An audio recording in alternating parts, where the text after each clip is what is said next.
I've recently been seeing this ad from a company named Gaia. And on this ad, they say something that shows me a very closed-minded and shallow way of thinking. And this has begun to be another very popular opinion of our culture. Well, what they say in this ad is that the universe appears to be alive. It seems so mysterious and appealing to so many people that the universe is somehow a conscious and living entity. The thing is, no one seems to do the most reasonable thing, and that is to compare the universe to the things that are around us. The first example I was able to think of is maybe a factory or a warehouse with various robots or machines. I work at Amazon, so I was able to make a little video. And what I want you to notice is that the robots and the machines appear to be alive. They're moving, they're accomplishing different tasks. They're bringing things from one place to another. Wow, isn't this amazing? Maybe that means that the warehouse has a consciousness of its own. You see, we all know that's completely ridiculous. The robots and machines appear to be alive and conscious because they were created by someone who was alive and conscious. The machines and robots are accomplishing a purpose because they were made for a purpose. It would be a really half-baked way of thinking to say that the factory itself had its own consciousness. It's very easy to see that every individual machine is working towards something that is bigger than itself.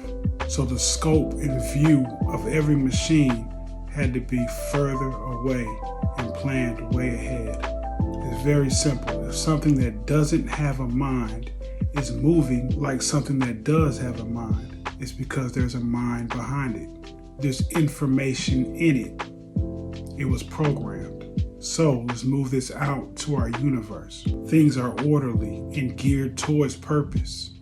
And this purpose is even more concentrated here on Earth. It's clear things are geared towards making all kinds of different life forms, all the way down to the microscopic machines inside of the cells inside of our bodies. Once again, these biotic machines that are in our bodies do not have a mind, yet they are moving with intention as if they are intelligent, just like the machines that we build. Do you see where I'm going with this? Check out here what the prophet Isaiah tells us in Isaiah 45:18. For thus says the Lord, who created the heavens, who is God, who formed the earth and made it, who has established it, who did not create it in vain, who formed it to be inhabited. I am the Lord, there is no other. Notice here he says he did not create it in vain. Vain means useless or pointless or to no purpose. You see, it is abundantly clear that there is purpose, not only in the universe and on earth, but even in our lives. We can't help but to look for meaning and purpose.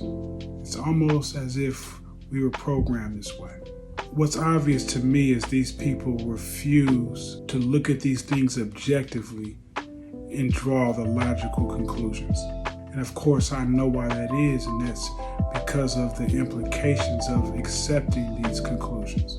You see, to think past the robots in the warehouse is to think to the programmers and the builders. And to think past the universe is to think of God. Right here in Hebrews 3:4, you see, for every house is built by someone, but he who built all things is God. Many people claim they are open-minded about God. Trust me, they're not. They ignore and suppress the very basic understanding of cause and effect that we all have built into us from birth. And Christ tells us that there is no neutral position available. You're either a born-again believer or you're a hostile rebel against God. Plain and simple. You either worship God or you worship some kind of idol, and that includes the universe. You know, God has made a very beautiful universe that we are encouraged to enjoy. Psalm 19 tells us that the heavens declare the glory of God. But if you refuse to see that the purpose of the universe is to point you to God's power and intelligence, then you have missed the point and you have begun to worship the creation instead of the creator. Just imagine if you spent your whole life building a robot, and after you built it and you put it on the market, people loved it. Yet, no one gave you credit for your work or your design. But people just looked at the robot and they pick it up and said, man, this metal must be so smart. These wires and these chips, they're so intelligent to put themselves together and form themselves in this way. Don't you think that you would deserve some recognition for what you built? How about when you give someone a gift? Don't you hope that when you give that gift to someone, it will increase your relationship with the person you gave the gift to, instead of them just enjoying the gift and ignoring you? God constantly warned his people about worshiping the creation he has given us. It truly is one of his pet peeves. It shows we truly don't understand the purpose of his gifts. If someone gives you a gift, you can't become closer with them by just spending more time with that gift. And in the same way, you can't become closer to God by just mindlessly staring at nature or the stars. Sure, enjoy them, they're gifts, but these gifts are all given to you in order to bring you to his word, and ultimately to saving faith in the greatest gift of all, and that's his only begotten Son, Jesus Christ. We must be careful to prioritize and distinguish God from the universe. Read what God tells us in Deuteronomy 4:19. He says, take heed lest you lift your eyes to heaven, and when you see the sun, the moon, and the stars, and all the hosts of heaven, you feel driven to worship them and serve them, which the Lord your God has given to all the peoples under the whole heaven as a heritage. You see, to say that the universe is alive and conscious is to worship the universe.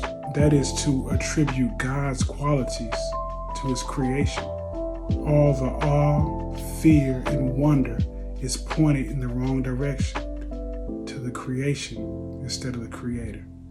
And that is called idolatry. Something to think about.